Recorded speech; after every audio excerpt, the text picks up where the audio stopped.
ನೀವು ಜೀವನದಲ್ಲಿ ಕಷ್ಟಪಟ್ಟು ಸಂಪಾದನೆ ಮಾಡಿದ ಸಂಪತ್ತು ದೇವರಿಗೆ ಹೋಗಬಾರದು, ನಮ್ಮ ಮಗನಿಗೆ ಸೇರ್ಬೇಕು ಅಂತೇನಾರು ಅನ್ಕೊಂಡು ಅವರಿವರ ಪ್ರೀತಿಗಾಗಿ ಕರ್ಮವನ್ನ ಮಾಡಿದ್ರಿ ಅಂದ್ರೆ ದೇವರಂತಾನೆ ಹಾಗೆ ಹಾಳು ಮಾಡ್ತೀನಿ ನೋಡಿ ಅಂತ. ಸಂಪತ್ತಿಗೆ ಮೂರೇ ದಾರಿ, ಮೂರೇ ಬಾಗ್ಲು. ನಿಮ್ಮ ಹತ್ರ ಇರೋ ದುಡ್ಡಿಗೆ ಮೂರೇ ವೇ, ನಾಲ್ಕನೇದಿಲ್ಲ. ಒಂದು, ನೀವು ತಿನ್ಬೇಕು, ಇಲ್ಲ ಕೈ ಎತ್ತಿ ಯಾರಿಗಾರ ಕೊಡ್ಬೇಕು, ಇಲ್ದರೆ ಕಳ್ಕೊಬೇಕು. ಇದು ಮೂರು ಬಿಟ್ರೆ ಇನ್ನೇನಿದೆ? ಭೋಗ, ದಾನ, ನಾಶ.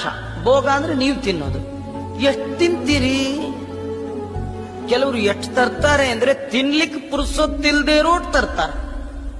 ಅವ್ರಿಗೆ ತಿನ್ಲಿಕ್ಕೂ ಪುರುಸೊತ್ತಿಲ್ಲ. ಕೆಲವರು 76, 77ರಲ್ಲಿ ಅಂದ್ರೆ ಅವರ ಏಜ್ 77ರಲ್ಲಿ ಕೆಲ್ಸಕ್ಕೆ ಹೋಗ್ತಾ ಇರ್ತಾರೆ. ಬೆಳಗ್ಗೆ ಹೋಗಿ ರಾತ್ರಿ ಬರ್ತಾರೆ. ಅವ್ರನ್ನ ಹೋಗಿ ಕೇಳಿ, ಏನ್ರಿ ಇಷ್ಟು ವಯಸ್ಸಿನಲ್ಲೂ ಇನ್ನೂ ಕೆಲ್ಸಕ್ಕೆ ಹೋಗ್ತಿದ್ದೀರಲ್ಲ ಅಂದ್ರೆ, ಆಚಾರ್ಯ ಮುಂದೆ ಸುಖವಾಗಿರ್ಬೇಕಲ್ಲ ಅಂತಾರೆ. ಮುಂದೆ ಬಂತು, ಇವತ್ತೋ ನಾಳೆ ಟಿಕೆಟ್ ಕನ್ಫರ್ಮ್ ಆಗಿ ಇಂದಿರಾರಮಣ ಗೋವಿಂದ ಸಾಕು. ಎಷ್ಟು ತಂದಿದ್ದೀರಲ್ಲ ಅಷ್ಟನ್ನು ನಿಮಗೆ ತಿನ್ನಕ್ಕಾಗಲ್ಲ. ತುಂಬಾ ಜನರ ತಪ್ಪು ಕಲ್ಪನೆ, ನಾ ತಿಂದ್ರಾಗತ್ತ ಆಚಾರ್ಯ, ಮಗನ್ ಬೇಡ್ವೆ? ಅಲ್ಲ, ನಿಮ್ ಮಗನಿಗೆ ಮೊಮ್ಮಗನಿಗೆ ಅವನೇನ್ ಮಾಡ್ಬೇಕು? ನೀವು ತಂದಿದ್ದೀರಿ ಅಂತ ಅವ್ನು ಸುಮ್ ಕೂತ್ಕೊಳ್ತಾನ? ಅವನು ತರ್ತಾನೆ. ಅವನ ಮಗ ಅವನು ತರ್ತಾನೆ. ನೀವು ದೇವರು ನಮಗೆ ಕೊಟ್ಟದ್ದು ಅದು ಮರಳಿ ದೇವರಿಗೆ ಕೊಡ್ಲಿಕ್ಕೆ. ಎಲ್ಲಿಂದ ಬಂತೋ ಅದನ್ನ ಅಲ್ಲಿಗೆ ಕಳಿಸೋದಿದೆಯಲ್ಲ, ಅದು ದೊಡ್ಡ ಪ್ರಕೃತಿಯ ನಿಯಮ. ನಮ್ದೊಂದು ದುರ್ಬುದ್ಧಿ ಏನ್ ಗೊತ್ತಾ? ಎಲ್ಲಾ ಕಡೆಯಿಂದ ನನ್ ಬುಟ್ಟಿಗೆ ಬಂದ್ ಬೀಳ್ಬೇಕು, ಈ ಬುಟ್ಟಿಯಿಂದ ಯಾರಿಗೂ ಹೋಗ್ಬಾರ್ದು. ಇದು ದುರ್ಬುದ್ಧಿ. ಎಲ್ಲಾ ಕಡೆ ಇರೋ ಸಂಪತ್ತು ಎಲ್ಲ ಎರಡೂ ಕೈಲಿ ಸಂಪಾದನೆ ಮಾಡ್ಬೇಕಾಚಾರೆ ಅಂತಾರೆ ಕೆಲವರು. ಆಚಾರ್ಯ, ಸಂಪಾದನೆ ಮಾಡೋ ಕಾಲದಲ್ಲಿ ಡೇ ಅಂಡ್ ನೈಟ್ ನೋಡ್ಬಾರ್ದು ನೋಡಿ, ಎರಡೂ ಕೈಯಲ್ಲಿ ಸಂಪಾದನೆ ಮಾಡ್ಬಿಡ್ಬೇಕು ಅಂತ ಕೇಳಿ ಎಲ್ಲೆಲ್ಲಿ ಜೋಬ್ ಇರುತ್ತೋ ಆ ಜೋಬೆಲ್ಲ ತುಂಬ್ಕೊಂಡ್ಬಿಡ್ತಾರೆ. ಆ ಜೋಬ್ ಸಾಲದೇ ಇದ್ರೆ ಮನೆಯೊಳಗೆ ನೀವು ನೋಡಿರ್ಬೇಕು, ಬಳ್ಳಾರಿ ಯಾರೋ ಟಿವಿಲಿ ತೋರಿಸ್ತಾ ಇದ್ರು, ಅವನ್ ಕಬೋರ್ಡು ಅಲ್ಲಿ ಇಲ್ಲಿ ಎಲ್ಲೆಲ್ಲಿದೆ, ಎಲ್ಲಾ ಕಡೆ ನೋಟಿನ ಮಯ. ಏನ್ ಮಾಡ್ಬೇಕು ಅದನ್ನ? ಒಂದಲ್ಲ ಒಂದ್ ದಿವಸನಾದ್ರೂ ವೈರಾಗ್ಯ ಬರಬೇಕು.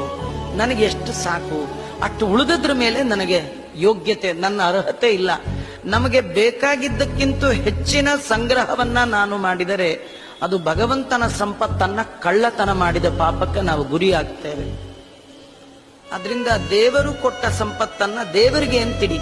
ದೇವರಂತಾನೆ, ನೀವು ನಂಗೆ ಅಂತ ಇಡದೆ ಇದ್ರೆ ನಾನು ನಿಮಗೆ ಅಂತ ಉಳಿಸಲ್ಲ. ತುಂಬಾ ಜನ ಮಾತಾಡ್ತಾರೆ ನೋಡಿ, ಅವರಪ್ಪ ತುಂಬಾ ಸಂಪಾದನೆ ಬೇಕಾಟ್ ಮಾಡಿದ್ರಿ, ಮಗ ಎಲ್ಲ ಕಳ್ಕೊಂಡ್ಬಿಟ್ಟ. ಆ ಮಗ ಕಳ್ಕೊಂಡಿದ್ದಲ್ಲ, ದೇವರು ಕಳಿಸ್ದ. ದೇವರು ಅವನ ಉಪಭೋಗಕ್ಕೆ ಬಾರದ ಹಾಗೆ ನೋಡ್ಕೊಂಡ. ನೀವು ದೇವರಿಗೆ ಅಂತ ಇಟ್ಟಿದ್ರೆ ದೇವರಂತಿದ್ದ, ನಿಂಗೆ ಯಾಕೋ ನೀನು ಹೋಗು, ನಿನ್ನ ಮಗನ್ ನಾನ್ ನೋಡ್ಕೊಳ್ತೀನಿ. ದೇವರು ಅನ್ನೋನು, ಅನನ್ಯ ಚಿಂತೆಯಂತೋ ಮಾಂ ಯೇ ಜನ ಪರ್ಯುಪಾಸತೆ ತೇಷಾಂ ನಿತ್ಯಾಭಿಯುಕ್ತಾನಾಂ ಯೋಗ. ನಮ್ಗೆ LIC ಮೇಲೆ ನಂಬಿಕೆ, ದೇವ್ರ ಮೇಲೆ ನಂಬಿಕೆ ಇಲ್ಲ.